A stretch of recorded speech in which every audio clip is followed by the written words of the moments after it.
Oh, there we go. Oh. I think we're good. All right. Welcome to Random Rambling. I'm your host, your neighborhood crabman. And on today's episode, we have two special guests, the Pudgy Boys from Pudgy Boys Sports Talk Podcast. Take some time to introduce yourself and where your fandom comes from. Mike, you want to take this one? I can kick off. So my name is Mike, Pudgy Mike, as I go by our channel. Fandom usually comes from the Giants, Mets, Knicks. I'm a big wrestling fan, as you guys could tell here. I wasted a lot of money on these belts and pretty much maxed my credit cards out, but it was well worth it. But yeah, we just we get our inspiration from the people we watch on TV and hear how bad some of their takes are. So we wanted to just come on and maybe offer our opinions on a lot of things that we've been talking about the last 10 years to one another. So maybe put it out there on a platform and see how far we could go. You can hear Yeah, the accent in your voice. And I have a coworker who's also a Giants fan, and he's a huge Daniel Jones guy, and it confuses me. Go ahead, Eric. no, I just want to bounce off Mike that actually what inspired us to make this channel was like just I guess mostly people on TV and on the internet, just the stupid hot takes people would make, and it's like we said to ourselves, if they could do this, we could pretty much do this, and here we are. Yeah, that's literally it. They give these people these platforms and they just go on there and just say some of the most outlandish things you've ever heard. And it's just like, why are they getting this push when I have better intellect on the topic than they do? Yeah. And especially a lot of the local stuff, like for us with New York, some of these national guys or girls that go on TV and they talk about like the Giants or the well, they never talk baseball, so that doesn't matter. But they talk about the Giants or stuff. I don't think they're fully watching a lot of these games like a lot of the fans do on a weekly basis. They're just kind of keeping up with like Stephen A. Smith is one of the biggest fake Knicks fans I've ever seen on TV in my life. Yeah. And I hate the fact that he's like the voice of the Knicks on ESPN. It infuriates me. He can't even pronounce Hartenstein's name. It killed me. Oh, I heart. So I am a diehard Pittsburgh Steelers fan. If you can't tell by the illustrious amount of Steelers stuff around my studio, Oh yeah. when it comes to NBA, I'm a Cleveland Cavaliers fan, Chicago Cubs fan, and I guess I'll watch the Pittsburgh Penguins. We don't really have hockey down here in Virginia. That's where I'm located at. And yeah, the Steelers is where all my viewership comes from. Just I love Pittsburgh. And I mean, I guess the biggest talking head we have is an actual football player in Arthur Moats and Deke and the Arthur Moats and Deke podcast. And that's one of the main reasons I wanted to do this is to give a fan's viewership of what I deem to be one of the greatest football franchises in all of franchises. Was he a defensive back, Arthur Motes? Yeah. Yeah, I remember him. I just remember him from Madden. Yeah. I miss Madden, man. Yeah. What's your quick thoughts on Kenny Pickett? Oh, I like to call Kenny Pickett Ken Dog the millionaire because it's like I have such a high hope on the kid, and it's just I'm walking myself into quicksand because he shows those bright spots, but then Mitch Trubinsky shows that, oh man, Kenny's can be a dog, and then shows Mason Rudolph. Like, if Mason can do this, why is Kenny taking so long to do something productive? Because like he's scared to throw the deep ball, and he just doesn't have that poise that fucking CJ Stroud had this entire year, and Anthony Yeah, Richardson. He doesn't look like a sophomore player. He looks like a sophomore college player, if that makes sense. I don't know if you did you watch him in Pittsburgh. Me and Mike loved them coming out of Pittsburgh. No, you didn't have to throw me under the bus like that. No, well, we did love him. He had the I look did too. like him a lot, though. He I had the thought they beautiful, stole him at 20. he had the beautiful long hair. See, going into the draft, I was like, Liberty is literally like maybe 3 hours from me. So I watched a lot of Malik Willis. So I was like, man, Pittsburgh could go and get Malik Willis. That would be dope as hell. And I was listening to the draft at work because it was during my working hours. And we got to pick 20, and the Pittsburgh Steelers select Kenny Pickett from Pittsburgh. And I was like, well, that's not really what I'd wanted. And then you look at what Malik Willis has done with his time in Tennessee, and you're like, did we miss? There was nobody else in that draft that we could have took. Should we have taken something else? what could have been her avenues. And reality didn't make much sense because we brought in Mitch Trubinsky, who hasn't deemed himself to be worthy of really anything. He had that one run with Chicago and then was a backup for the Bills. And I was like, you come to Pittsburgh, I'm going to give you a chance. And he is at the very top of my shit list. It sounds eerily familiar to the position that I'm in right now with Daniel Jones. The only difference is the Steelers haven't given Pickett a $40 million a season like the Giants did. Yeah. But I think they can get out after this year, so they'll figure their way out of it. What about Saquon? What's the deal with that? Y'all gonna bring him back? I seen some ties to the Texans, and coming from somebody who's not a Texas fan, that's a three-chef kiss. If they could get Saquon and C.J. Stroud and Tank Dell, woo! They gonna be nasty. We did a video on this, I think, a couple days ago. The reports are that the Giants don't plan on tagging Barkley in the off season, so they're going to let him hit the market. The running back market's been very, very watered down recently. Guys are asking for a lot of money, and I mean, I love Barkley. I love the pick. In hindsight, I was dead wrong on it. After his rookie year, everybody felt like a genius, but injuries have caught up to him. He doesn't have that same burst anymore that he did 3-4 years ago.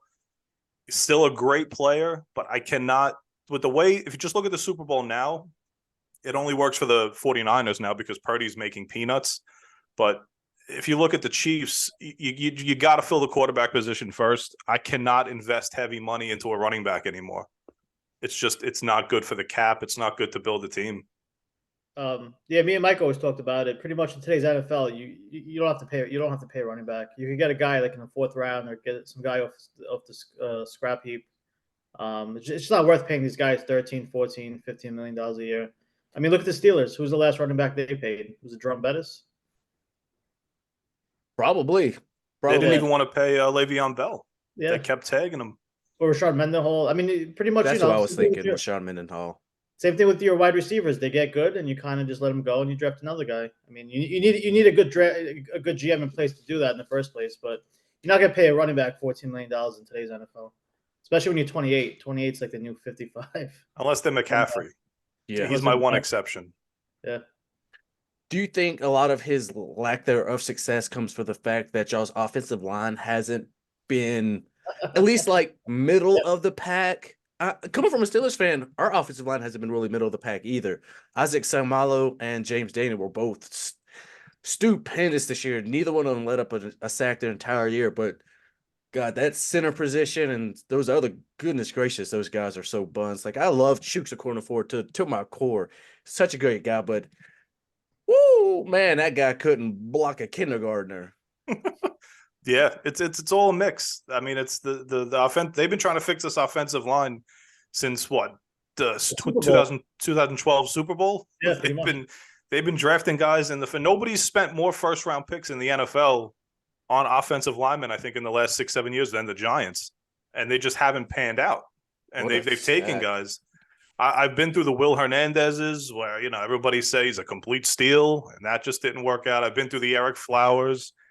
Evan Neal was the top-rated tackle, the consensus top-rated tackle in the NFL draft 2 years ago, and he's just a turnstile at right tackle. He just cannot figure it out. Could it be coaching? Maybe, because Andrew Thomas seems to have figured it out. John Michael Schmidt seems to have figured it out, but they need help on the line. But if the Giants have about 50 or 60 million in cap, I'd invest more into getting 2 linemen than I would giving Barkley big money and then taking a chance on drafting another guy. Why don't you tell Joe the truth of how you got excited when they drafted Shane Lemieux? And you came to work with a big smile on your face saying, this guy's the next David Deal. Well, I thought Shane Lemieux from Oregon, he was a 5th-round pick for the Giants. Great hand fighter, right? Yeah, he was a great run blocker. Couldn't block the pass. I thought they stole him in the 5th round. And apparently they didn't just he should have just went undrafted. That's how bad he was. It was so bad. Joe, are you like us? Like, we get excited. Like, we're like big into the draft. And like when they draft these guys like in the 5th round, we always think they're going to be like this like diamond in the rough and the steal. Like, do you get like that with the Steelers when they drafted some guy in the 4th round out of like Arkansas State? Yes, dude. It's like Madden when you draft some guy late in the round and you got a hidden dev and you're like, This fucking is good. it. I'm a fuck. Yeah, yeah, I'm him. I'm that guy. And yeah. then you watch him play snap after snap after snap, and you're just like, This isn't what I. God, I'm This isn't what I blinded by thought it would be. fandom. Blinded by fandom. And I'm Madison beat probably it. the most biased Steelers fan in all actuality. And I want to transition to the awards. Can I be frank and say that Myles Garrett took a gun to the NFL and said, I need this award. Screw Pittsburgh, screw TJ Watt. I had more double teams, even though he was second to Michael Parsons, which is all the Browns keep saying he had the most double teams. If you look at the stat, he was number 2. He had TJ Watt by, I think, 15 to 19 more double teams. And TJ's an offensive linebacker. He's a defensive lineman. We're not gonna get into that. It was a clear robbery. TJ won that award probably 8 weeks into the season, and it just blows me that he keeps getting robbed. He should be 3-time Defensive Player of the Year, TJ Watt. TJ Watt. TJ Watt has Garrett in, I think, every defensive category stat. He defeated him in this year. Yeah. When I was growing up, I don't know if it's changed. When I was growing up in like the 2000s, when guys got awards, I didn't hear arguments about he was the most double teamed or he was the most triple teamed, so he should get the award because like TJ Watt's not double teamed. He creates touchdowns. He scores touchdowns himself. He creates interceptions. The guy easily should have won this award. I'm not just kissing your ass here, Joe. I'm just saying every category, TJ Watt blew Garrett out of the water. I don't understand how Garrett gets the award. Yeah, tell Joe that TJ's better than his brother too. Could be. That He's creeping up on JJ. He's on pace. He's on pace to be. But yeah, Parsons. I think Parsons. He had a great year. I mean, all 3 guys deserve something. But yeah, I mean, enough with this double team crap. Enough. It's not the Parsons double team Player of the Year award. Parsons is really good, but you think he's a little bit overblown because he just plays on Dallas? I know. I mean, he's really good, obviously, but just a little bit, Just a little bit. Yeah. And the fact that he went on Twitter to kiss Myles Garrett's ass, it was just like, bro, what are you gaining from this? The Browns fans aren't going to become Cowboys fans overnight. You're not doing anything spectacular by saying, all the double teams. Well, let's just change the award to the double team Player of the Year award, and then he would still not be deserving of it. It would go to you. Do you still have that little bit of that bad blood with Myles Garrett as far as like the whole fight thing a couple years ago? I mean, as a Steelers fan, I wish I had something very big that I could fill with a lot of water. I mean, when it comes to the AFC North, if you're not Pittsburgh, you might as well have spit in my great grandmother's face. I hate you to my core. My big brother is a Baltimore Ravens fan, and anytime we win, my best friend's also Ravens. Anytime we win, I'm immediately calling them to just gloat and boast in their face because it is like any other 2 I die and screw those other 3 teams. So how does that happen? Your brother, you said, is a Ravens fan, and then you become a Steelers fan. How does that? Where does the family tree fall in terms of fandom? So my great granddad is a Pittsburgh Steelers fan. Obviously, we don't want to be Redskins fans because they really haven't had anything. I don't even know how he became a Steelers fan. I guess that my brother became a Ravens fan because it's the next closest thing to us. And I thought about it. If I wouldn't have became a Pittsburgh Steelers fan, who would I have rooted for? And I came down to the decision that it would have been the Atlanta Falcons because Mike Vick went to my favorite football college in Virginia Tech. And Virginia Tech, yeah. I would have followed him to the end of the world, and that would meant going to Philly afterwards, and then going to Pittsburgh.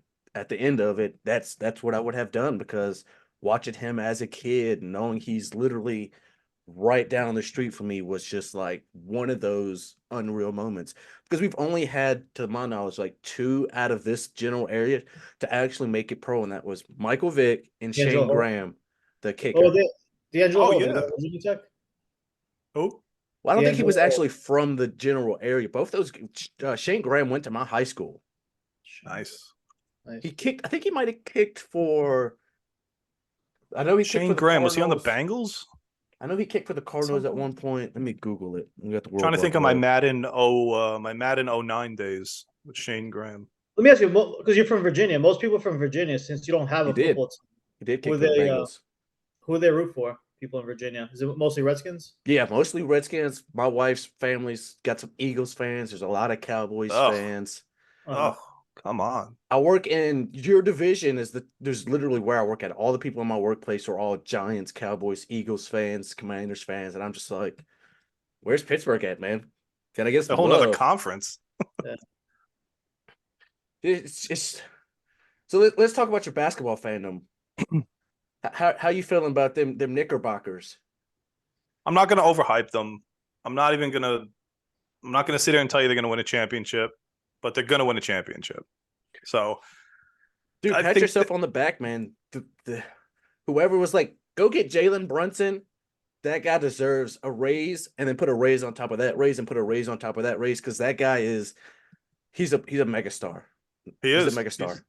I think he's the MVP of the league. I don't want to be the one to say it because I'll seem biased, but they signed Dante DiVincenzo, $10-11 million a year. The guy's outplaying the contract already.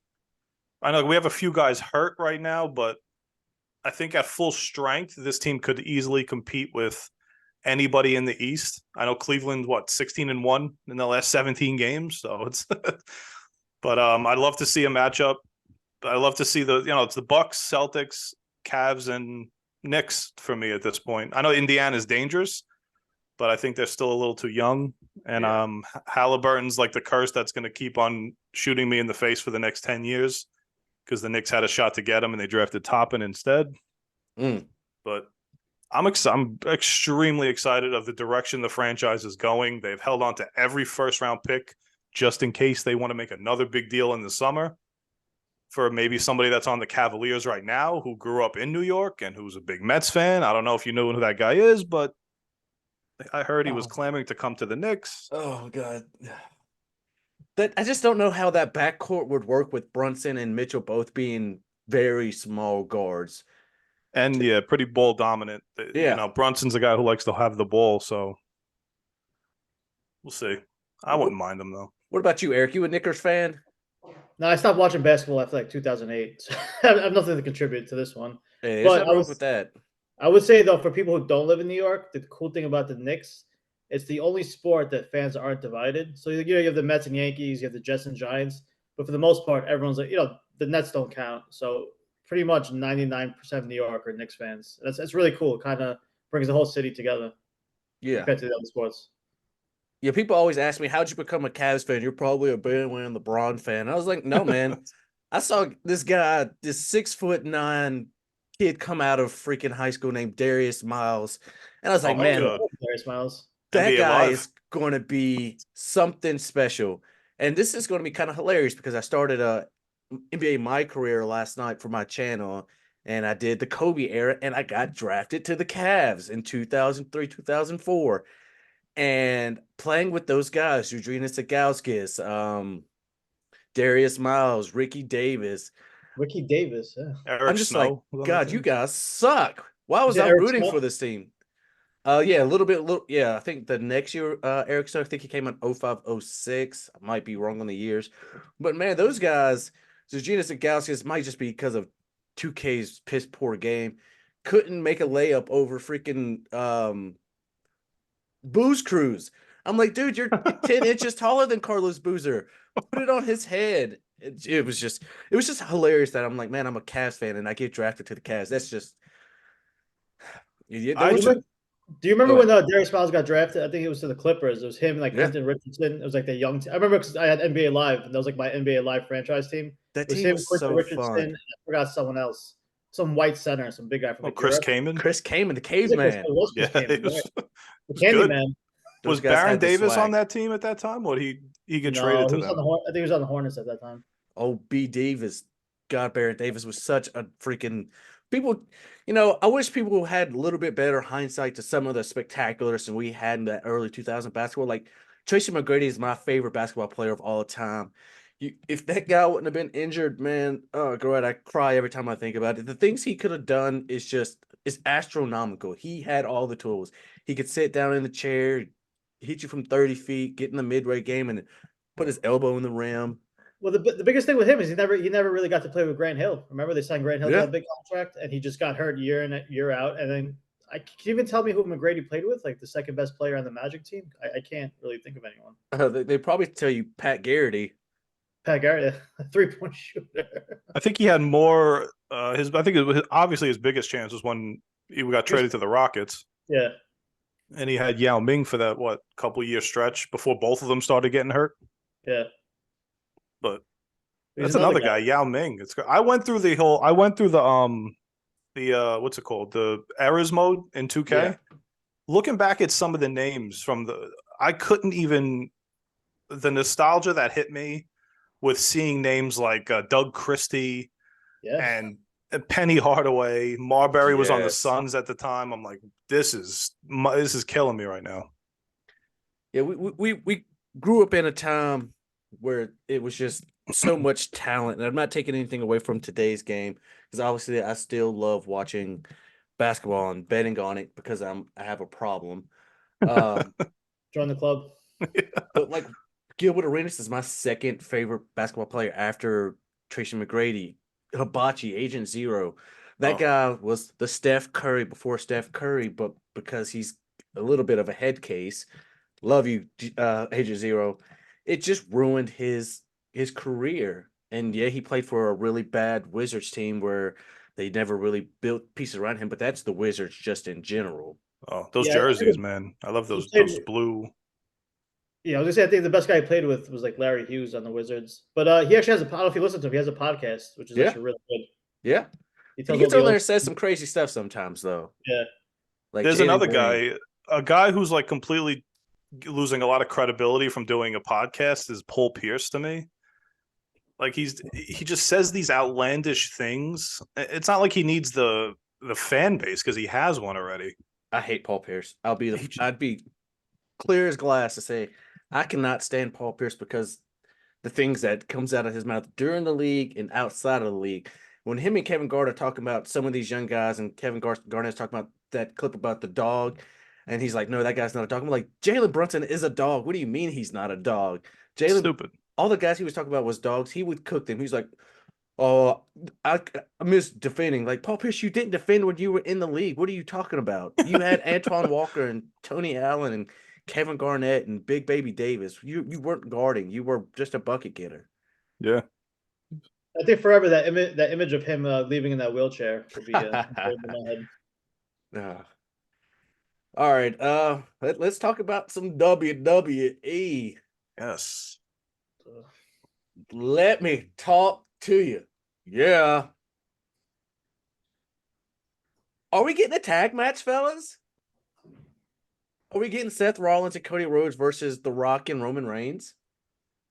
If Rollins is ready to go at the Chamber, I think you're getting it. I think you're getting Rock Reigns, and I think you're getting the Bloodline versus Rollins and Cody. But I kind of think Rollins they're really shitting on Seth Rollins right now.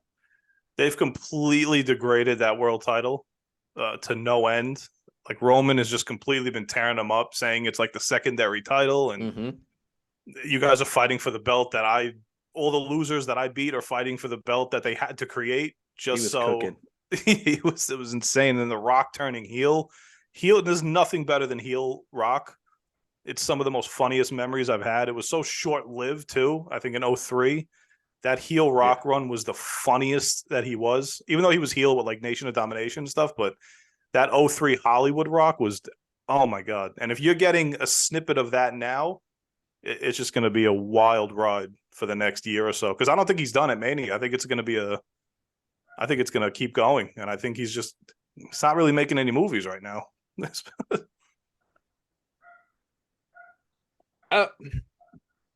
I'm not a Cody stan. I'm not a we want Cody. I definitely didn't want CM Punk at all. I hate Punk. He's a money grabbing evil-minded old man who's just in it for the funds when we have so much young talent on this illustrious WWE roster. And I just want to see some of those guys get some of these pushes. And having CM Punk crowd that main roster spot, and then him getting injured, I'm not Drew McIntyre glad that he's got injured, but I'm glad that he's not, because I feel like if he would have won the Rumble, Cody would have Cody would have won the Chamber, and we would have got Rollins versus Punk. Punk probably would have won, and then Cody tries to finish the story, which we all know that he's not going to finish the story because they're trying to get Roman to pass Hogan. So I think SummerSlam would put him at that. Yeah. That would put him at that date where he would actually pass him. Let me ask you guys, because I don't watch. I stopped watching wrestling after the Attitude You Era. stopped watching a lot of things, apparently. What the hell's going on here? I have no dog in this fight, but let me ask you: if you get the tag team match at was it in Australia? Mm-hmm. Yeah, 5 a.m. for me, and actually us. Yeah, you'll be up. And then if you get Cody and Roman Reigns, who do you want The Rock in the perfect world? Who do you want The Rock to face if it's not Rollins at WrestleMania? Stone Cold. Stone Cold. How about in a realistic perfect world? Is that realistic or L.A. Knight? Oh my God, I'd kill for Knight. If L.A. Knight could get into there with The Rock, oh my God, would they the do mics that? would be on fire. The mics would be on fire. Oh yeah, is that something that could happen or no? Yes, it could easily happen because LA Knight has not only the mic skills, but he's shown that he has the in-ring talent as well. And with the whole bloodline thing, LA Knight's been in his own fair share mix with that. And now that The Rock and Roman are shaking hands like they've been the best of friends in the entirety, it's definitely plausible. You have more than enough time between now and Mania to make that happen. And if I see LA Knight versus The Rock, I'm putting all my chips in on Black because the promos would just be phenomenal. Yeah, I know they've kind of pegged LA. I mean, they've been talking for months about how LA Knight needs a title. So, I mean, they kind of pegged him against Logan Paul now for the last few months. Like that's kind of been the rumor going around that all roads would lead to Paul versus Knight at Mania for the United States Championship. If I don't need to see him win the United States title, I'd much rather see him face The Rock. I think that would be awesome for him and his career because I don't want this wave of LA Knight to just go away. And it's kind of slowly tampering off a little. And, you know, there's too much going on because at one time, a couple months ago, this guy was the hottest thing in wrestling. Mm-hmm. So I just don't want to see that go away because I think he's got the tools to be the guy in the industry. Yeah, he has all the tools. And that comes from a guy that my favorite wrestler of all time is Viva la Raza, the Latino Heat, Eddie Guerrero. R.I.P. That's my guy. I love me some Eddie, and we haven't had anything close to Eddie in a while. And seeing Dirty Dom, and you got Legado del Fantasma, and you got Ray and Carlito and Andrade Cien Almas.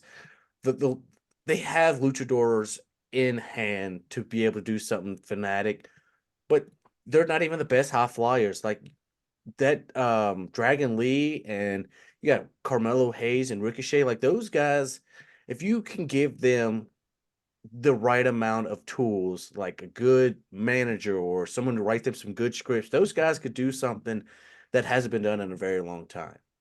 Well, yeah, Carmelo Hayes. I mean, the heel turn for Hayes was perfect timing. Yeah. It'll be him and Trick will have a nice little rivalry. You don't got to call him up just yet. You could let him settle in NXT a little longer. I think the biggest problem with Ricochet is who he's dating at the moment because she's more popular than him now. She's become way more popular. That's Eric's. I think that's Eric's favorite part of wrestling right now is Samantha Irvin, the ring announcer. Oh my God, she's beautiful. She's beautiful, dude. You know, every time Ricochet comes out, the camera seems to pan on Samantha Irvin, like how she announces his name and everything. It's like, but she's also a really good announcer when she calls out. She's great. The Ring General. She puts all of it into it. Yes, all of it. They better lock her up for like 10, 15 more years. I don't want to lose her to some talent show or something like that. Yeah, she could be the next Bruce Buffer for the UFC. She could. She's got the poise. I want to ask you guys one more question. I'm not a big conspiracy theorist, but I keep reading this one, so I don't know what your thoughts on this. Me and Mike actually did a video recently on Vince McMahon. What are your thoughts on the fact they knew about this whole scandal, and one of the reasons they brought The Rock back is to kind of divert the whole Vince McMahon scandal away and have The Rock, take people's minds off this whole thing. Is that is something that's possible or no? I don't see it to be completely impossible because WWE's always been the kind of people who are like, well, I have this in this hand, but if I show you this, it'll take your mind away from this, so I can hide it. Because it seems like it's kind of working, right? They're talking about Cody Rhodes, not really talking about this whole Vince McMahon thing, which is sick. It's just too close to perfect timing for it not to make any kind of logical sense. If you're like, those two things don't compute, then you've got to be slow because why would you bring The Rock in right at the time where you're having to remove Brock Lesnar from everything? Everything. Because these allegations against him, Vince McMahon, and the guy's names are on the tip of my tongue. There you go. Yeah. The names are. He's a very forgettable guy. So I hate his face and I hate his voice. His voice is brutal. Brutal. Like, what do you think? You buy into the conspiracy? I mean, it does seem too good to be true, right? Like perfect timing. Yeah, if I tell you Vince McMahon has all these allegations against him, and 48 hours later, if you smell, like, boom, there's The Rock. Yeah. Okay, where's Vince is gone? Let's look at The Rock. He wants to call out Reigns and face each other in the ring, and then a week later, they're not fighting anymore at WrestleMania. So, what did we just bring out The Rock to specifically take our minds off of that? And now that our minds are off of it, now we could go back to regularly scheduled programming, which is Cody and Roman part 2. I don't know. I still don't think it's side note on that. I still don't think that match is fully set. I think there's more to come. There's plenty of time between now and Mania to mix that up. But I don't know. It's extremely, like you said, the timing on it is too coincidental for there not to be a hand in hand. We need some positive vibes on this thing. Yeah, it's amazing, right? The Rock slapped someone, and now no one's talking about like Vince McMahon literally defecating on someone's head. Yeah, it just took one Rock slap on Cody to just kind of. You forgot this guy's crapping on people. It's amazing. It's crazy, and to think like I've seen a lot of speculations like maybe we get Rock versus Cody at night 1 to see who versus Roman at night 2, or Cody and Seth versus Roman and Rock night 1, and then Cody will face Roman at night 2. I'm just like, honestly, I don't even know what I want. I don't know what I want. I do know I want WWE to go sign Zila Fatu from the Indies to bring him in. Just bring in all of the Anoa'i members to just do this big ass Bloodline Civil War thing. I know Jey Uso is hot as lava, and Yeet versus no Yeet, that face off in the Royal Rumble. That was the little tease. He got his eyes all big. It was funny, but it was also, it was like, this is what we want. We want them to do this brother versus brother, no holds barred street fight match at Mania. It seems like that's the direction they're heading. Yeah. But what's it called with I would Rikishi, bring him in too. It'd be great for the Attitude Era fanboys like myself. Yeah, me too. I'm 28, so I got a decent amount of the Attitude Era. I'm not sure how old you fellas are. 34. So we got 6 more years of Attitude Era. Yeah, and the height of we also had the height of WCW. We lived through that too. Luckies. That was that was a beautiful time in life. So I got to see my second favorite wrestler in Goldberg. Oh no! Don't tell this guy. This guy hates Goldberg. I do not like Goldberg. I didn't like him at the end. Too much burying of people who didn't need to get buried, like beating Bray Wyatt and all the stuff that came with him being an old, decrepit old man. Then him almost killing the Undertaker in Saudi Arabia. I couldn't. I just can't anymore. Ugh. He didn't. Who did he concuss in WCW? Was that Bret Hart? Bret Hart, yeah. Right? Then he pretty much ended his career. Yeah. With a kick to the face. We don't have to talk about that. Well, Bret Hart does enough talking about it still to this day, so we don't have to talk about it. I think he hates Goldberg more than you do. Just a little bit. And the Ultimate Warrior, unfortunately. Sorry. So let's talk about the Super Bowl. Who you guys rooting for? I think by proxy, the 49ers, only because I can't stand I can't stand Taylor Swift. And I can't stand Travis Kelce, and then I can't stand I think I speak for Mike too here.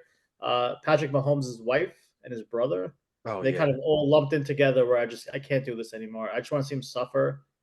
I mean, I just can't. Especially Is his brother. The brother just is the Travis Kelsey hate more recent in your lifetime? Like I didn't feel this way about I love him him. 3-4 years ago. Drafts him every year. Yeah, I don't know. I'm a 50-50 kind of guy. If the Chiefs win, I'm cool with it because I love me some Mahomes. I'm on my homie. If Sock Dirty, as I like to call him, old Sock Dirty, and the 49ers win, hey, that's cool because I like Fred Warner and I love me some Debo Samuels. Brandon Ayuk is like one of the most underrated receivers in the NFL. The guy does not get enough recognition that he deserves. Whoever wins, wins. Whatever. I just want my parlays to hit. I'm trying to make some money tonight. That's What do where you think, it's what do probably you like like where 80% of America is right now. They just want their bets to hit. Yeah. What do you like tonight? What props? I always on FanDuel, I always try to do a lot of like the player props to like the minimum. And the 49ers versus the Lions, I was one reception away from Josh Reynolds from turning $50 into $1,300. Oh, 25 leg parlay, I was 24 of 25. oh, that hurts. You've been there. It just hurts. It's the always worst one. It's always the last one. Where you Especially just with basketball, like I just need Devin Booker to score 18 points. I'll score 12 tonight. Like, no, man, what the hell is you doing? If you don't go out there and shoot the basketball, Yeah. He'll score 17. That's happened. yes, Yeah. I think we've reached reached our level of gambling now where all right, let's take Devin Booker to score 30. He'll have 21 in the first quarter and twist his ankle in the second and he misses the game but then doesn't miss the next game. So it's like we've reached the level of gambling now where the bad luck I get more bad luck than good luck nowadays. he's definitely on the ban list. Joe, when he started gambling, he had a head full of hair. Now look at him. Yeah, now look at me. It's I'm surprised I'm not bald yet because of all the gambling. Because man, I'd just be here. You go, FanDuel. Here's some more money. That's they've done this thing now. I think DraftKings did this. They more recently as you've deposited money, they're starting to show you how much money you've deposited over the last 2 years or something. And I was sick to my stomach. FanDuel's the same way. Because I know for a fact I didn't make all that back. I knew I was just donating money to these people. I think my biggest hit, I bet on the Seahawks versus Cowboys from earlier this year, and I put a 9-cent parlay in. I think it was like, I don't want to say it was a 25 leg, but it was a pretty lengthy one, and it turned 9 cents into $99, and I was like, holy shit. Yeah. And that's where the addiction started. That's it. That's all it takes. I've been chasing the high ever since. Yeah. I don't know. Who is your favorite New York Giant of all time? Oh, Eli Manning. It's an easy one. Future next year, first ballot Hall of Famer, Eli Manning. Somewhere up here. He should be. People will argue that he shouldn't be in the Hall of Fame because his numbers aren't great. If you look at the numbers, they're pretty good. He's top 10 in every quarterback category of all time. I think if you ask a Chargers fan if they would redo that deal now, they would take it in a heartbeat, obviously. Yeah. As great as Rivers was for all those years, you'll trade a lot of that for just one title. This guy did it twice. So, I mean, he's the sustained success that I've been able to watch as a sports fan. I haven't got it with the Mets, really. I haven't really got it with the Knicks. And this guy's put me through like 15 years of not every year was great, but he gave me a lot of reasons to cheer as a fan. So it has to be Eli Manning. It was the trade. It was Rivers, Sean Merriman, and the kicker, right? Nate Kading, yeah. Was actually pretty good. He turned out to be good, and Merriman turned out to be pretty good. I know the Chargers wanted Yuman Yora in that deal, but the Giants kind of stood pat. Yeah. Do you have a favorite Steeler of all time? Oh, that's Kenny Pickett. One. That long-haired Samoan boy, Choi Polamalu. Oh boy, yeah, he was amazing. God, and I was watching the Steelers and rooting for them as a kid, and then I want to say like Madden 04, Madden 06. Oh, the golden days. I had played with them, and that really emphasized my Steelers fandom, and it's just been Steelers for the last 15 years or more, and it would always be Steelers. My kids are Steelers fans. Do Good. you have like an obscure player you're like a fan of, like a Limas Swede, like something like like some like weird player that you were like a huge fan of over the years? I was a big fan of Mike Wallace. Yeah, he was Oh good. my God, Well, Mike that big contract with Wallace. the Dolphins, yeah. Yeah, He was a speeder. That dude Yeah. had the burners, and I think the reason I was such a fan of his and it hurt the most is because he left us and went to Baltimore. Oh, talk about hurt to my core. How do you leave us and go to Baltimore, you piece of shit? You got a big contract with Miami, right? Or not? It was Baltimore. I'm not sure. I just remember him leaving Pittsburgh and going to Went Baltimore, to and Baltimore. I was so hurt. And, I like Rashard Mendenhall, D'Angelo Williams. Like, if you come to Pittsburgh, I'm going to be a fan until you give me a reason not to be a fan, and then it's just like, hey man, you can pack your bags. I'll drop you off at the airport if I got to drive to Pittsburgh myself. Like Mitch Right. Trubinsky, I was all on the Mitch Trubinsky train coming to Pittsburgh. They did the little segment about him on the Pat McAfee show. And they did that little song, and it's on the tip of my head, but I can't think of it. And I was like, I'm going to give him a chance. I got to give him a chance. And God, watching him play those 3 games last year, I was ready to drive to Pittsburgh my damn self because he just looked like Ray Charles out there throwing a football. Yeah. It was sickening. Eric, being you're a Jets fan, aren't you? How's that feel? It sucks. Who's your favorite Jet player of all time? Being a Jet fan sucks. There's not much to say compared to being a Steelers and Giants fan. My favorite Jet is Wayne Corbett from the '90s. Could he also count as your most obscure player as well? I was a big Kevin Mawae fan, so that might be the most obscure.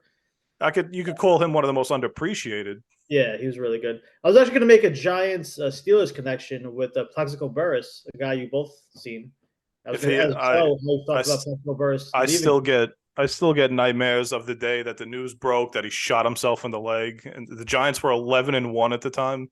Well, I was gonna say he started with Pittsburgh, so I was gonna ask him what he thought about him in Pittsburgh and him leaving, and did you want him to see him leave? And then when he came to the Giants, obviously, Mike, did you think he was gonna be that good when he came to the Giants? No. I never want to see anybody leave Pittsburgh. I want to see people play for Pittsburgh from the day they get drafted till the day they retire. Because when you come to Pittsburgh and you get a fan like me, I'm going to root for you like we're family. Like, if you played sports, your family rooted for you like you could never do no wrong. And that's how I view every Steelers player, whether it be Brett Kiesel, Casey Hampton, Ryan Shazier, like the amount of players I could just randomly name off. Like, I root for those guys as if it's my last day here on earth. And if you come here and you strap that jersey on, you have a fan in me for life until you go to another AFC North team. So you're a big Burris fan too at the time. Yeah. Yeah. I'm a fan of anybody that comes to Pittsburgh. As long as you don't go to the AFC North afterwards, you have a fan in me for life. You go to the Ravens, the Bengals, or the Browns after you leave Pittsburgh, yeah, you lost yourself a fan, and that might me just being a biased Steelers fan. But would you want, say Saquon leaves for the Giants and then goes to someone in your division? Oh, you would be disgusted, wouldn't you? Like the the Cowboys, for example. Why do you keep saying that? It's like you're trying to speak it into existence for me. They go get King Henry. Yeah, if they get Henry, they need to do something. They claim they're going all in, whatever that means, but they should have got rid of the coach. Well, that's another story. To see Saquon in a excuse me, to see Saquon in a Cowboy jersey with the star in the helmet, or even the Philly jersey, would just make me absolutely sick. I don't feel the same animosity towards Washington as I do the other two, maybe because Washington's just been kind of irrelevant for like 30 years. Yeah. I mean, you hate Philly pretty good, bro. I hate Philly. Like I have a distaste for Philly. Those fans are so obnoxious. They didn't deserve the Super Bowl. I can't stand those fans. Every free agent these fans think they're going to get. They think that every trade that becomes available, they think they're trading for them and giving up the least amount of compensation. They traded for Kevin Byard this year. The fans in Philly were going crazy. Oh, we only gave up a 5th round pick. This is a steal. he looked like his feet were in cement all season. So the fans are just like a lot of fans, but Philly fans are on another level. They're I kind of can't stand like them. the football version, kind of like the Lakers, because anytime something happens in the NBA, the Lakers are always tied to this next big trade or this next upcoming free agent. And like one thing that they're like, oh man, we're so good. Dude, Debo Samuels and everybody else in that wide receiver side of the NFL had James Bradbury cooked. Oh God. He looked so bad. Like after he said James Bradbury trash, it was just like the Monstars took James Bradbury's ability to play football, because from that day forward, he just looked so bad. DK, poor James Bradbury. I mean, not really. I could care less, but like, damn, Debo Samuel said you're trash, and he just be like highlighted that you actually might not be that good of a football player. Yeah, like week 10 or 11, I think the Niners played Philly, and Bosa came out post game and said we kind of figured out how to stop Jalen Hurts, and ever since then they've looked completely they've looked horrible. So I don't know if the Niners discovered the script on how to contain Jalen Hurts. It seems like he needs a lot of help surrounding him. I've never been the biggest Jalen Hurts guy, but if as soon as Brown went out, the team completely fell apart offensively. I mean, it was so bad. There was a mutiny on the defense towards the end of the year. They're flipping out. They're trying to overthrow the head coach, and everyone's going nuts. They were all killing each other on the sideline. Yeah. So the whole team kind of, I guess, imploded towards the end of the year. You know, it actually goes back to when they, I think I want to say they beat the Chiefs or they beat somebody, and Nick Sirianni's like, we don't want to hear nothing out of Chiefs fans. Oh And my then from God. that moment forward, they went like 1-6. I think they are like one of the most overrated teams with the amount of talent they have to not be able to do anything outstanding. Like you let Baker Mayfield go out there and just drag his nutsack across your entire organization. Baker Mayfield, a guy we saw play in Cleveland that looked like dog water, which is probably just Cleveland's fault because he's playing very well with Tampa. Pay that man, Baker. And he just made Philly look like a pop football team. Yeah, it was for me. It was beautiful to watch. I got a lot of satisfaction seeing that game, and then the night before that, seeing Dallas get blown out. It was a big weekend for me. Jordan Love like my was team throwing was passes off the ground, was cooking the Cowboys defense. amazing. And excuse me, forgot what I was gonna say. My mind went astray for a minute Yeah, that happens to the best of us. with my Cowboys hate. Eric, so what do you want to see happen with the Jets within these next, let's say, 3 years? I mean, I feel like they're married to Aaron Rodgers at least for another year or two.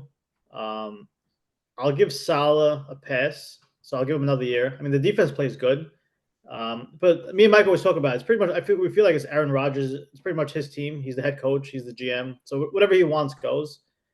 I mean, I haven't seen them make the playoffs in like I believe it's like 12 years or 13 years going on. Mark Sanchez, right?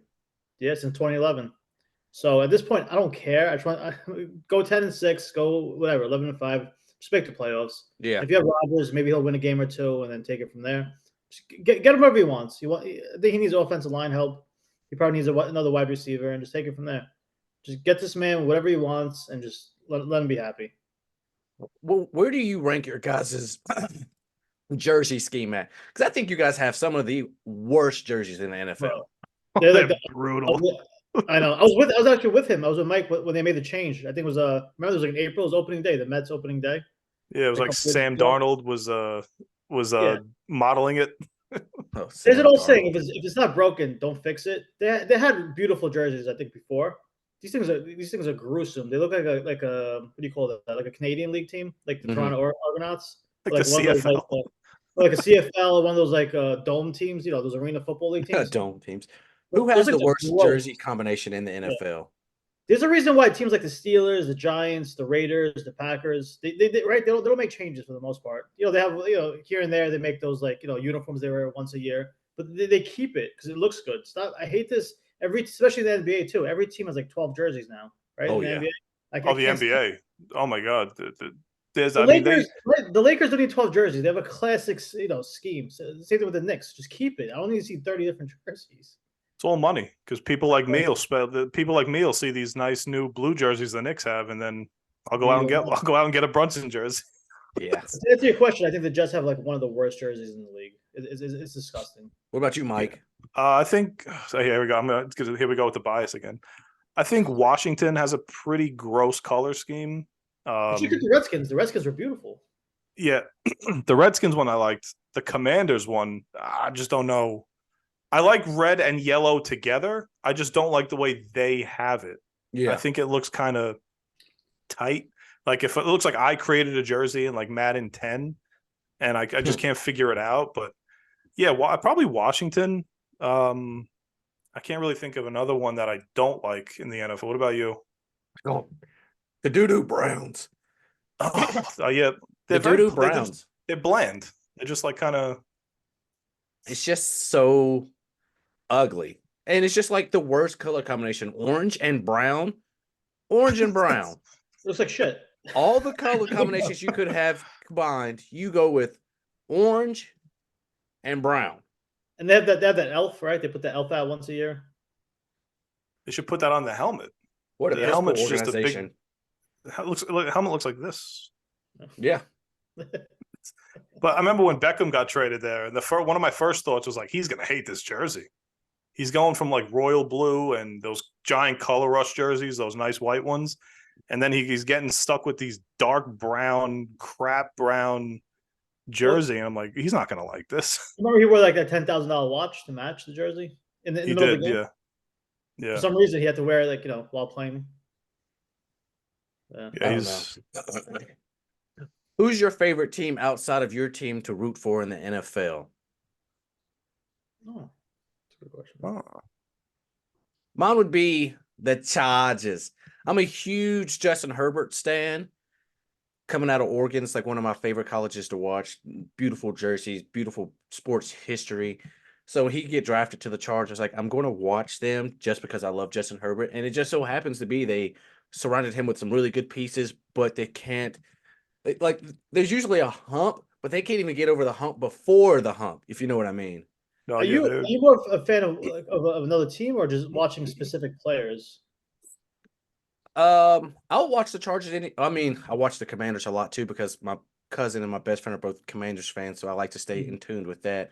But I guess if we're saying players, it would still be Justin Herbert, and I'll watch the Chargers because he's on that team and get more connected with that little bit of fandom out there. Yeah. How about you, Mike? Excuse me. I'll give you one stupid answer and one real answer. The dumb answer is I root for anybody playing against the Cowboys, Eagles, and Commanders. And then a team that a friend of mine like 20 years ago, he was always a big Titans fan, and for some reason I don't mind seeing the Titans succeed. I think maybe it's the jerseys. I think they have one of the color scheme, like that baby blue. And I know the Chargers have the same thing. But Chargers wise too, I don't want to see like Herbert become Rivers 2.0, where he goes 10, 12, 13 years with the same organization and never gets over the hump. Mm-hmm. And I hope he's not headed in that direction because I think he's better. He's got better tools than Rivers. So I think he just needs a little help. I think Harbaugh was a great pickup, by the way. Oh, yeah. Absolutely a great pickup. What about you, Eric? Not teams. I don't know why. I just love watching safeties play. So I was always like a huge fan of like Troy Polamalu. I used to love watching Ed Reed. I'm sorry about Ed Reed, but he was amazing. I respect Ed Reed. That's one thing I can say. Greatness my favorite is greatness. Safety of all time, RIP, was actually Sean Taylor. I used to love watching Sean Taylor play. Oh my God, Sean Taylor was. That could throw some I saw him bodies. in Miami too. He was amazing. So I was a big fan of just watching certain players play. But Sean Taylor was my all-time favorite, I think. So who do you think is your favorite safety in the league right now? You got guys like Derwin James. You got Minka Fitzpatrick. Who are you looking to watch at the safety position? Xavier McKinney. If Minka's 1A, Derwin James is probably 1B. Minka's a dog. I love Derwin James too. That's probably another reason why I like watching the Chargers because they've got a lot of guys that I could find myself rooting for. Joey Bosa, Khalil Mack, Mike Williams. I'm a huge Keenan Allen fan. I think he's one of the best route runners in the league. And you just throw Justin Herbert out there, and I'm like, hey, I'm sold to be a part-time fan of you guys just to see Justin Herbert succeed. Actually, 1C might be a guy in New York, McKinney. Actually, I love watching him play too. Do you really like watching him play? You're just trying to kiss up. I'll try to kiss both you guys. You know, McKinney's really good though. He is. I think a guy that gets overlooked a lot is Jordan Poyer from Buffalo. Oh yeah, or Really good player, and a guy who made a complete name for himself. Thankfully, they had a deep playoff run, so everybody could see how great this kid's going to be. Brian Branch from the Lions. Oh yeah, The kid he's going to be the next guy in terms of safety that just kind of runs roughshod through this league. Yeah. I agree. I agree. I still want an actual live at the moment insight into Dan Campbell's head during that playoff game, just to see, like, he's a risk taker, but you're in the biggest game of like your franchise's history. Why not take the points while you have the points available?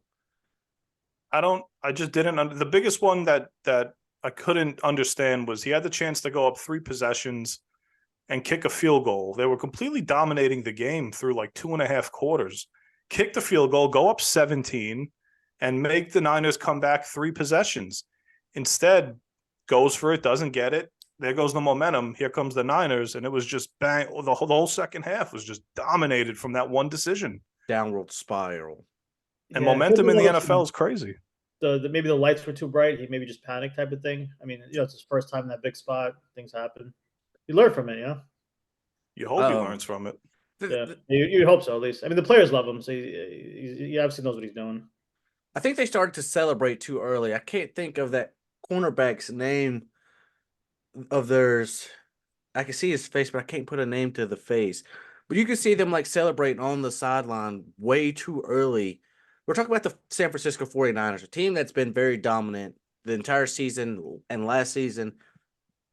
You can't go up and just think like, we've got this in the bag. You have to continue to put your foot on their throat until that last 1 second ticks off the clock. That's where that inexperience comes in. With a young team, this type of stuff. You don't see this. You didn't see this kind of stuff with like Ray Lewis led teams or these other guys that like Palomalo or any of these, or like Antonio Pierce. Like these guys know the game's not over. Just because we're up 2 scores here doesn't mean this game's over. Something's bound to happen that we have to overcome because the other team's not just going to give up just yet. Yeah, they need a veteran presence. I mean, Goff is there. I mean, he's been there, so you think he'd be able to settle him down a little bit. And C.J. Gardner-Johnson is the guy I was thinking of. He's a veteran too, and to see him out there showboating this early in the game, when you have a guy like CMC on the other side, you're giving him more fuel to his fire. And then him and Brock Purdy just started running all over them like a treadmill. Yeah, it was. I'm not a Purdy guy still. I'm in the middle, right at the middle. Teetering. I'm teetering at the moment. Guys, we'll find out tonight. Yeah, I mean he could play well and they could lose, and people are just going to say, "Oh, look, there he is, Brock Purdy, 7th round pick, told you." Yeah. Even though he had a good game, but it's unfortunately that's the media world we live in now. It's either championships or bust. Yeah. I want to see Brock Purdy succeed because he has been taking so much backlash. And yeah, he was Mr. Irrelevant.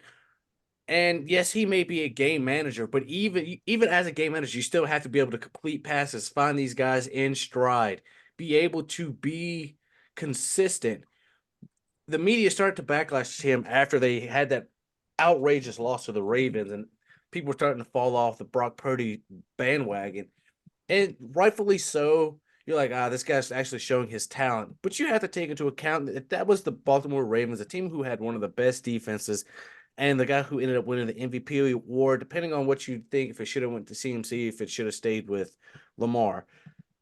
He's also only in, what is this, year 2? Or is this year 3? This is year 2. Year 2. Yeah. I think we have to start cutting these guys a lot more slack, and that goes across WWE, NBA, and NFL. We have these guys like Adam Morrison, a very named, and what was the guy's name that got drafted by the Raiders, the quarterback? Is it Jamarcus Russell? Oh, like Russell, these guys were like studs in college, and we're like, oh, they're going to be the next great thing and just put these expectations on them before they have enough time to get their feet under them. We have to start giving these guys like 3 to 5 legit years to take in this like professional level of sports before we start bashing them. It's very easy to shit on these guys. I mean, it's not fair. It's easy to do when it gets views, but like you said, we live in a culture. We want everything now. Remember back in the day, you draft a quarterback, he sits for the first 2 years. Yeah, that was the thing, right? Now, yeah. if they don't perform by year 2, you're ready to draft another guy. Yeah. A guy who still hasn't, and yeah, again, too, like, that's a good point. Like, it depends on where you're picked, right? If Purdy's his first round pick, he's getting a little more slack than normal than anybody else would. I mean, Prescott still hears. When I hear these Cowboy fans, oh, he was a 4th round pick for a reason. See, I told you. But, you can't keep going back to where these guys are drafted. They've been drafted already. It's over. That's it. Purdy, whether he was the first pick in the draft or the 7th last pick in the draft, he's in the Super Bowl. I'd rather be in that position than sitting with Daniel Jones with the 6th overall pick and still wondering whether he could play on a broken neck or not. You think we need to start putting more conversation around the same comparison between Josh Allen and Dak Prescott when it comes to playoff success? Because Josh Allen, they may have beat the Steelers, and I think that's like their first playoff win in a while, but we are quick to get on Dak Prescott's back, but not do the same thing for Josh Allen. I see him twice a year. I think the talent's way better than Prescott. Do you think he has enough around him besides Stephon Diggs? I mean, they had a little bit of a running game this year, but before that, they had no running game. And I forgot who's the other wide receiver they paid? Gabriel, right? Gabe Davis. Well, they didn't pay Gabe Davis yet, but Gabe Davis. Yeah. But I'm saying besides, like, he had no one else to really throw the football to all these years. I mean, it was pretty much Diggs. I mean, I could see the detriment behind that. But if you think about the same thing with Dak Prescott, the best talent he has is CeeDee Lamb. Yeah, Michael Gallup is good, and so is Brandon Cooks. I think every team needs 1-star receiver and then 2 solid guys. Like Pittsburgh, we don't have a star guy. We have Deontay Johnson and George Pickens. Pickens is really good. Pickens is really good, but he's Pickens. still very, very immature. And we've had that issue for like the last 8 years where we draft these wide receivers and they're just still very young-minded. Chase Claypool, your Juju Smith-Schuster, now George Pickens. We love Chase Claypool coming out of the draft. Antonio Brown. Antonio Brown towards the end, like, I don't know what if we have our draft board and it's like immaturity level, like, yeah, that's what we're looking at. That's what we need. That's the number one thing before like route running. That's why Pickens fell in the draft, right? Didn't he have something in college? Did he choke someone or punch someone or something? Yeah, I think he had this. There was something happening at Georgia. I mean, the guy's got all the talent. He just has to mature. And that's why I really hope that they do bring in Hans Ward to be the next wide receiver coach, because a guy like Hans Ward could really open up a lot of things in not only Deontay Johnson and George Pickens, but also in Calvin Austin and whoever we could possibly draft this year, because I don't want to see Allen Robinson coming back. As much as I like him, I want to see these young guys. Yeah, I think the days of Allen Robinson, those Jacksonville Allen Robinson days are long gone. Well, Hines Ward is like the ultimate professional, right? I mean, you've seen him. Yes. He was like the ultimate, bring your lunch pail to work type of guy. He was, man. Great blocker, too, for a wide receiver. Probably the best. The best. And it's non-biased. He would go out there and throw a block, and maybe that's something he could instill into George Pickens, because we did see George Pickens not throw that block for Jaylen Warren, and then the next week Jaylen Warren tossed that Bengals player 8 yards down the field. Yeah, that was inexcusable. You can't put stuff on film like that, like Pickens did that week. You can't put stuff on film that they're going to review and say it's strictly just about effort. What was this? Just put a body in front of him. You don't even got to touch him. Just stand in front of him. He says, but I don't want to get hurt. You don't have to block to the point where you're getting hurt. Just continue to create more space for the ball to continue to move down the field. Yeah. And going back to the Josh Allen thing, he does deserve, I mean, all these guys are being put in like what's it called? All these guys are being put in like a pool now. Josh Allen, Lamar Jackson, Dak Prescott, they're all being put in this can't get over the big game hump now. And, it's not going to matter moving forward. We've always talked about this now in this world of I want it all and I want it now. if you're a Ravens fan, okay, great. Lamar Jackson won the MVP.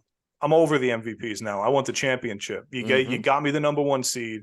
You got me 13, 14 wins. You got me home field, and you can't get me to the Super Bowl. Like, come on. They said that about Flacco forever too, right? Remember, he was on the Mhm. Ravens. They could never get over the big game, and eventually he did. I mean, if you're good, if you're consistent, eventually you'll get there. I mean, that's what I think. No, I You mean, would I can hope see so. that. I can see that.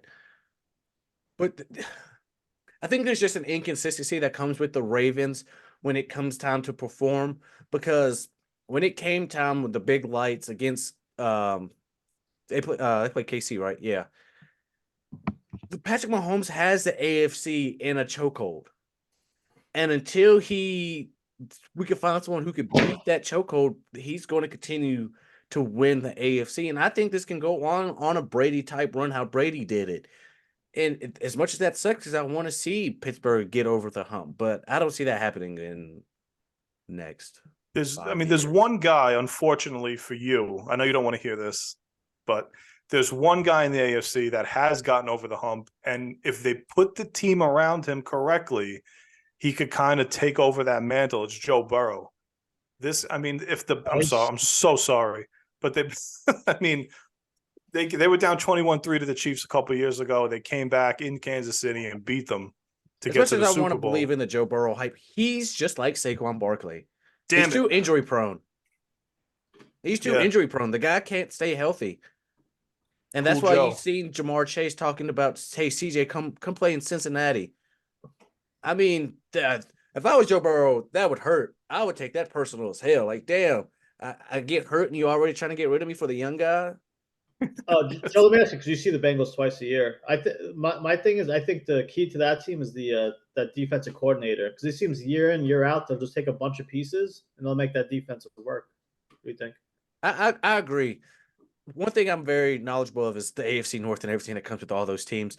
And the Bengals have had a very consistent defense. And like they do get these guys to fill in these spots, but you also have Trey Hendrickson and who's the other guy on the other side?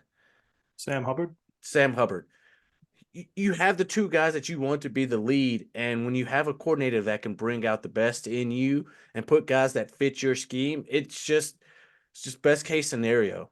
I don't know how that guy. I don't know if he gets head coaching interviews, but he should be getting more interviews.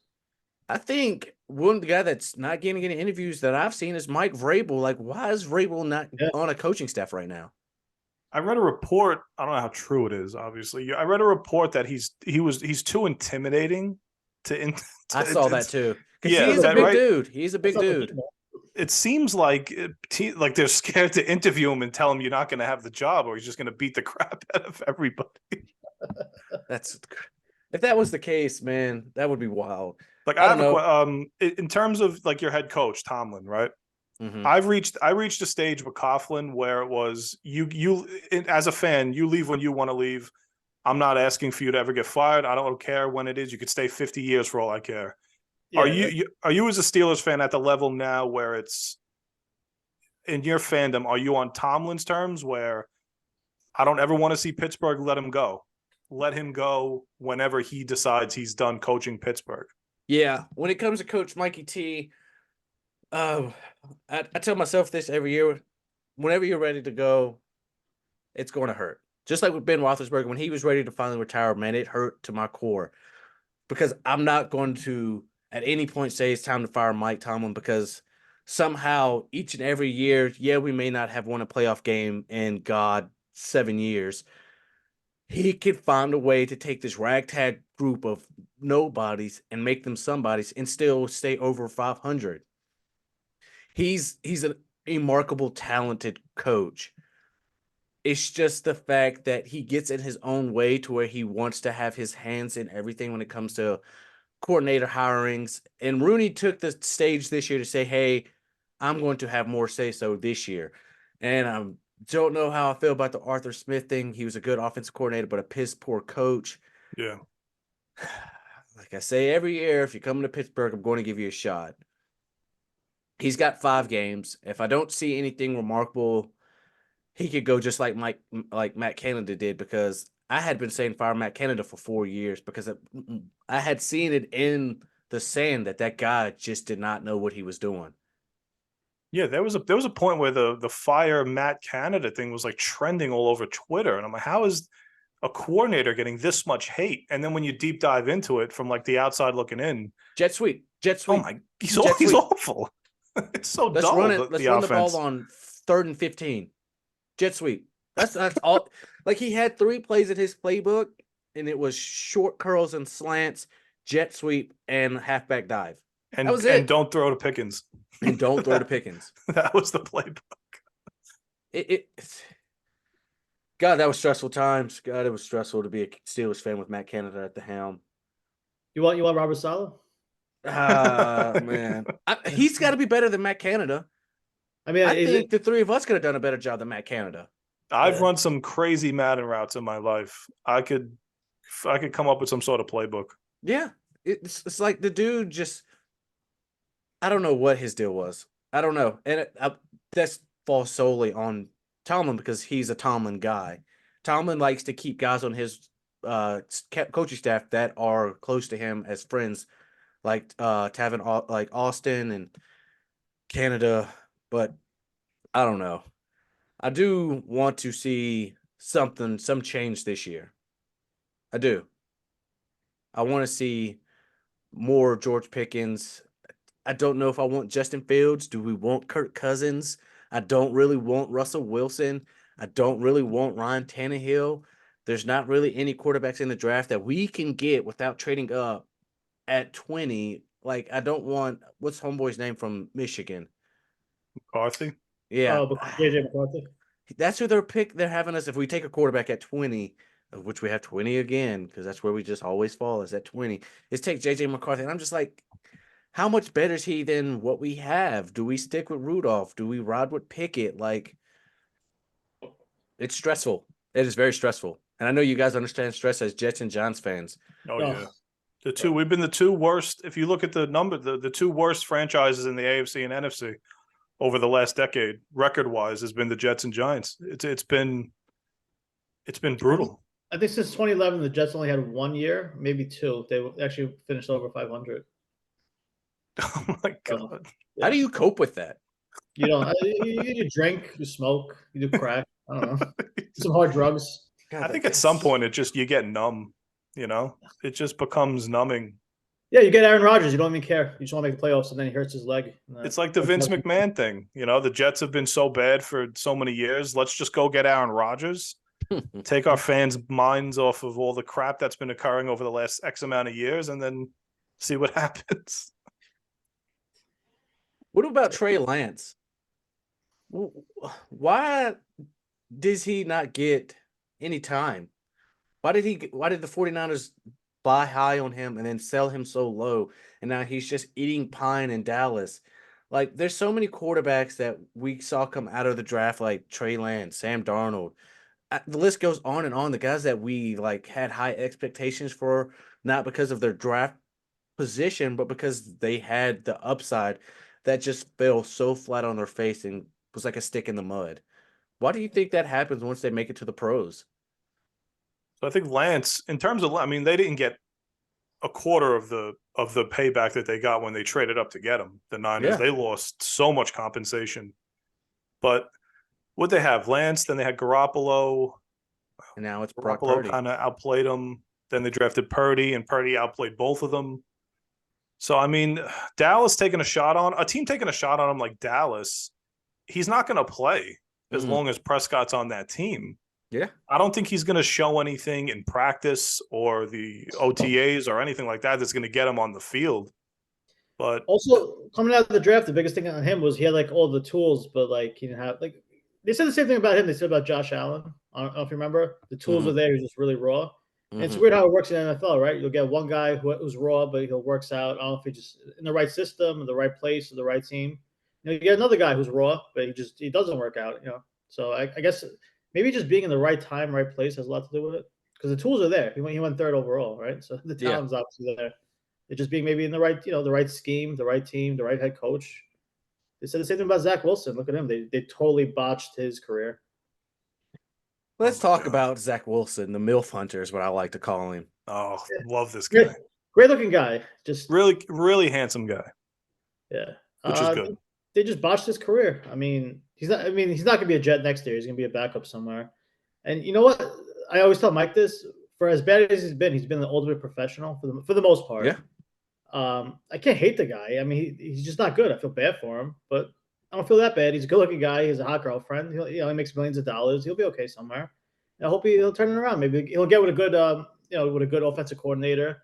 They'll maybe tailor his talents, for him, and hopefully he'll turn it around. He'll start as a backup, and he'll get a shot somewhere. Do you think that the Jets have a bad drafting organization? Because I mean, y'all drafted Sauce Gardner and Garrett Wilson, but outside of them two, like, what is your insight on how they draft? Guys, it's been god awful since it's like Keyshawn Johnson went first overall, or like Kyle Brady. They took him over Warren Sapp in the 90s. Kyle Brady. Yeah, I mean they hit on some. They hit on like recently, but before that, I think that they went on a streak of like 10 years where they never re-signed their first round pick. So their first round picks have been so bad that they let him go. I think the only one they re-signed within the last 10 years was Muhammad Wilkerson. But besides that, if you look down the board, every first round pick they would let go after 4 years because he wasn't that good. You assume Sauce will get re-signed. Yeah. So Gary Wilson, but it's either been injury or just missing on players, but they just have not been good. There's a reason why they missed the playoffs 10 years in a row, and it's 99.9% a lot is probably drafting. You can't draft right. You don't have a good team. Do you think as the owner and the general manager, you have to eventually step in and get rid of everybody in that drafting room? Because Steelers have a washy draft history. We hit on some, but we also draft guys like Devin Bush who had hell of upside. In all reality, he just didn't pan out. That's one thing I can't say about the Steelers is they usually, like last year, man, Omar Khan, dude, round of applause. That's got to be one of the best drafts I've seen as a Steelers fan. Getting Broderick Jones, Darnell Washington, finding Jalen Warren, Corey Trice, and Joey Porter Jr. all in 1 year. Getting a guy that was supposed to go in the first, in the second, is just like, when you see teams do that, what is your insight on, like, why aren't the Jets doing stuff like this? I think that's one of the reasons why the Steelers have sustained success for the last 15 years, for the most part, is because drafting. They can find guys in the 5th round, and you don't have to pay those guys first round money. I don't know, Mike. Is there a reason why we can't draft? Well, I don't know. I think it's just sometimes it's a lot of bad luck. You get years where the Jets had 3 first-round picks 2 years ago, and it was they traded up to get Jermaine Johnson as well. Yeah, they got Breece Hall, Jermaine Johnson, and Sauce. That's a good draft. I mean, all it takes is one good draft class like last year's Steeler class or the Jet class of Gardner, Wilson, Jermaine Johnson, Breece Hall, all in one draft to kind of transform your team. But if you got to hit on guys. First of all, if you're the GM, if you fail on your first round picks, you're not going to last too long. And those are the guys you have to pay. You get into that the meat of the class where it's like 3, 4, 5. If you start hitting on a lot of contributors there, unfortunately for you, Joe, Baltimore does it every year. Mm-hmm. They seem to have great draft classes. All the teams with sustained success, the Chiefs have been doing it, getting receivers like Rice in the late first, second round, and Pacheco they took in the 7th round. They're finding these guys. Trey Smith, I was big on Trey Smith. And from Tennessee a couple of years ago, the Chiefs got him because of blood clots. They took him in like the 5th round, and the guy's turning out to be outstanding. Sometimes I think is just 50. I think half of it is just luck. Who was the best Giants draft pick before Saquon? Who was the last real good pick before Saquon? Odell. I think it has to be Beckham. Yeah, they took Beckham 13th overall, if I'm not mistaken. I was huge on the Eric Ebron, the tight end from North Carolina. Eric Ebron. I wanted him so bad that draft. Pittsburgh Steeler Eric Ebron. Yes. And who was the middle linebacker from Alabama? He got arrested a bunch of times. Rolando McClain. Yeah, that was the other one. I was dying for these guys, and it turned this is why I'm not a GM, because I would just pick guys and just fail, and I would have let Beckham go by the wayside. And before Beckham, I think JPP was also like the big first round pick. JPP, more recently Andrew Thomas, Dexter Lawrence. These guys have turned out to be outstanding Dave Gettleman picks. These guys have not been picked by Joe Shane, but Deontay Banks turned out to be a really good corner in a position where it's really tough to translate from college to the NFL. He did it pretty seamlessly, but besides that, that's why the Giants too. The bad drafting over the last 10 years have brought you to the point you're at. 3-4 head coaches, 2 GMs, constant overhaul of the roster. This is kind of where we stand now. And I'm hoping that Dable, I still believe in Dable and Shane. So I'm hoping these guys bring us in the right direction. What about that wide receiver room? How do you feel about that wide receiver room? Slayton, I think Darius Slayton could be the best wide receiver 3 in the NFL. If you put him too much, you give him too many opportunities, he's going to show you why he's not a wide receiver 1. I love Jalen Hyatt a lot. I think you could unlock him with a really, really good quarterback. He gets over the top really well. Darren Waller, I would include in the wide receiver room, but he's just always hurt. So I can't really look at him and be happy. Isaiah Hodgins kind of had a down year after coming on last year through the playoffs. He had a big year, but they need help.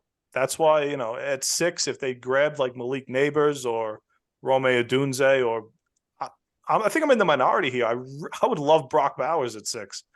If he's there at 6, he's a game-changing tight end. He could block. That helps your offensive line. This guy could line up against on the outside. He's a nightmare mismatch on the inside. I'd be all for a guy like Bowers. Neighbors, again, one of these receivers. If you're bringing Jones back, obviously. I love the kid from Washington. Odunze, yeah. 6'3", the kid could do it all. What NFL team do you guys think that is young has the highest upside? Is it the Houston Texans? I think that's everybody's. Yeah, it's everybody's sexy pick. But again, we've seen it before. I'm not saying he's going to have a sophomore slump. Maybe not as a player, CJ Stroud, but as a team. We've seen it before too, right? When the team makes slides, all of a sudden the second year, it's not the same. They have a lot of cap room too, so if they can use their money wisely and try to go get Saquon, I would like to see them get Jalen Johnson. Try to get some of those old linemen that they have. If they could maybe get like a Mike Evans or T. Higgins who's out there. T. Higgins would be like one of the perfect fits for that team. Tank Dell and T. Higgins. Sure. Even for the if they could snatch Ayuk, because I don't think the Niners will be able to sign him with paying all these other guys. If they can maybe trade for Ayuk, or I think the Packers too. I think the Packers currently are the youngest team in the NFL. I like the Packers a lot too. The Packers have a really huge upside. Definitely after you've seen how Jordan Love performed towards the end of the season, you're like, whoa, this kid's really got the poise in him. Yeah, so that's like one from each conference. I think the Texans are going to be like everybody's sexy pick next year. So you hope that they don't take like that step. I think Jacksonville a couple of years ago fell into that trap where Lawrence Detroit coming into this year from last year. Detroit was everybody's sexy pick this year. Well, that kind of panned out. Let's see if they could sustain the success. Who knows? They could have a slump too. What about Jacksonville? I mean, the team with all the opportunities. Is it Calvin Ridley? Is it Trevor Lawrence? Is it the offensive head coaching?